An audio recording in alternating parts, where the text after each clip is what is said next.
రైతులు ఇచ్చింది కేవలం భూములు కాదు అధ్యక్ష, 5 కోట్ల ప్రజలకు భవిష్యత్తు ఇచ్చారు అధ్యక్ష. ప్రోగ్రెస్ లో పార్ట్నర్స్ అయ్యారు అధ్యక్ష. 217 చదరపు కిలోమీటర్ పరిధిలో రాజధాని నగరం, 16.9 చదరపు కిలోమీటర్ పరిధిలో కోర్ క్యాపిటల్. ఏపీసీఆర్డీఏ చట్టం 2014-30 అమలు చేశాం. ఇంకొక పక్కన మీరు ఒకసారి చూస్తే అధ్యక్ష, ఆ రోజు చెప్పాను, ఈరోజు చెప్తున్నా, అమరావతి ఇది సెల్ఫ్ సస్టైనబుల్ ప్రాజెక్ట్. ఈ ప్రాజెక్టుకి రాష్ట్రంలో ఎక్కడా ఒకప్పుడు హైదరాబాద్లో ప్రైవేట్ భూమి ఉంది, కానీ గవర్నమెంట్ భూమి ఉండేది. గవర్నమెంట్ భూమి తీసుకొని డెవలప్ చేశాం. దానివల్ల ప్రైవేట్ భూములు కూడా విలువ పెరిగింది, ముందుకు పోయే పరిస్థితికి వచ్చారు. ఇక్కడికి వస్తాను అధ్యక్ష, ఇక్కడ భూమి లేదు కాబట్టి రైతుల ముందుకు వచ్చారు, వాళ్ళ ఉదారతతో వచ్చారు. దీనిపైన ల్యాండ్ మానిటైజేషన్కి పోతున్నాం. కొంత ల్యాండ్ తిరిగి వాళ్ళకి డెవలప్ చేసి ఇస్తాం, కొంత భూమి రిజర్వ్ ఉంది, ఇది కూడా అమ్ముకుంటాం. నేను ముందే చెప్పినట్టు అధ్యక్ష, మీరు ఒకసారి చూస్తే ఇన్కమ్ మీరు చూశారు. ఏం జరుగుతుంది ఒక రాజధాని వల్ల అని మాట్లాడే వ్యక్తులకి ఈరోజు హైదరాబాద్ కాంట్రిబ్యూషన్ 1,05,000 రూపాయలు సంవత్సరానికి ప్రజల అభివృద్ధి కోసం వచ్చే ఆదాయం ఒక్క హైదరాబాద్ వల్ల 1,00,000 కోట్ల రూపాయలు వస్తుంది సంవత్సరానికి. ఈ విషయం తెలియని వాళ్ళు ఏదంటే అది మాట్లాడే పరిస్థితికి వస్తున్నారు. రేపు రాబోయే రోజుల్లో ఇప్పుడు ప్రభుత్వానికి ఆదాయం వస్తుంది, భూమిని మానిటైజ్ చేస్తే తిరిగి ఆ డబ్బులు కడతాం. మనం కన్స్ట్రక్షన్ చేసే సమయంలోనే ఆదాయం వస్తుంది ట్యాక్సెస్ ద్వారా, అది కూడా రాష్ట్ర ఆదాయాన్ని పెంచే పరిస్థితికి వస్తుంది. రెండోది ఉపాధి అవకాశాలు వస్తాయి. ప్రజల ఆస్పిరేషన్స్ని ఫుల్ఫిల్ చేసే కేంద్రంగా అమరావతి ఉంటుంది. నాకు అమరావతి అంటే అధ్యక్ష ఒక్క విషయం మనం గుర్తుపెట్టుకోవాల్సిన అవసరం ఉంది.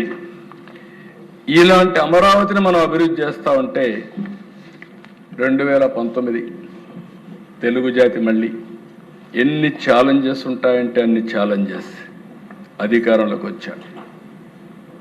మళ్ళీ దురదృష్టం వెంటాడింది. రాజధాని పైన చీకట్లు, ఒక్క ఛాన్స్ ఇవ్వడంతో 30 ఏళ్ళు వెనక్కి పరిస్థితికి వచ్చాం. ప్రజావేదిక కూల్చడంతో ప్రారంభమైంది విధ్వంస పాలన. ఒక్క మాట కాదు అధ్యక్ష, వేశ్యల రాజధాని, శ్మశానం, ఎడారి, ముంపు ప్రాంతం, విషాన్ని జమ్మారు, విద్వేషాన్ని చేశారు. కడాన 2019 డిసెంబర్ 17న 3 రాజధానుల ప్రకటన. అంతా గందరగోళం.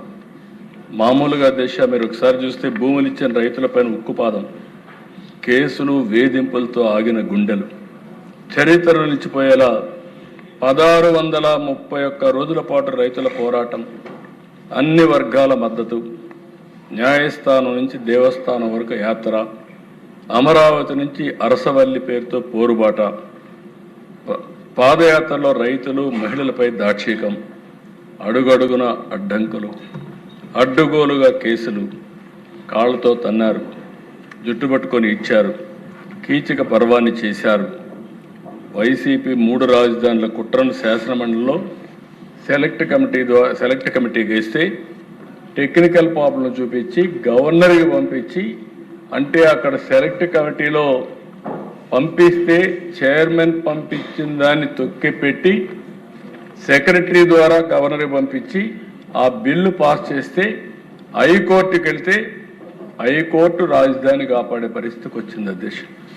అరాచకాలకు ఎంత పరాకాష్ట అంటే ఇది ఒక ఉదాహరణ మాత్రం. అప్పట్లోనే మీరు చూస్తే జాతీయ మీడియా, అంతర్జాతీయ media, the Indian express YCP భారీ మూల్యం చెల్లించాల్సి వస్తుందని ఆ రోజే రాశారు. ఆ భారీ మూల్యమే 151 సీట్ల నుంచి 11 సీట్లకు వచ్చే పరిస్థితి వచ్చింది. ఇది మనం చెప్పడం కాదు దేశ. ఇంకో పక్క ఎకనామిక్ టైమ్స్ భారీ తిరోగమనం. ఆంధ్రప్రదేశ్ రాష్ట్రం 80 సంవత్సరాలు వెనక్కెళ్ళిపోయింది.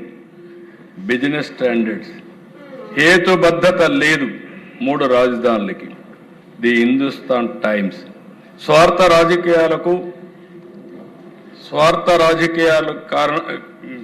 రాజకీయ కారణాలు భవిష్యత్తుకు నాశనం చేస్తాయని చెప్పారు.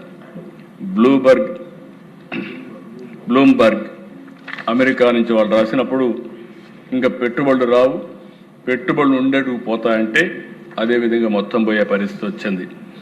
ది హిందుస్థాన్ బిజినెస్ లైన్ 3 రాజధానుల నిర్ణయం వల్ల ఇది మళ్ళీ ఒక తుగ్లక్ నిర్ణయం, ప్రపంచంలో ఎక్కడా లేదని రాసే పరిస్థితికి వచ్చారు.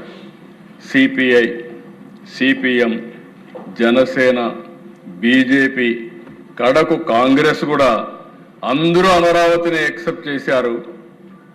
ఓసర వెళ్ళి రాజకీయాలు చేసి 3 ఆటలు ఆడిన పార్టీ వైఎస్ఆర్ కాంగ్రెస్ పార్టీ.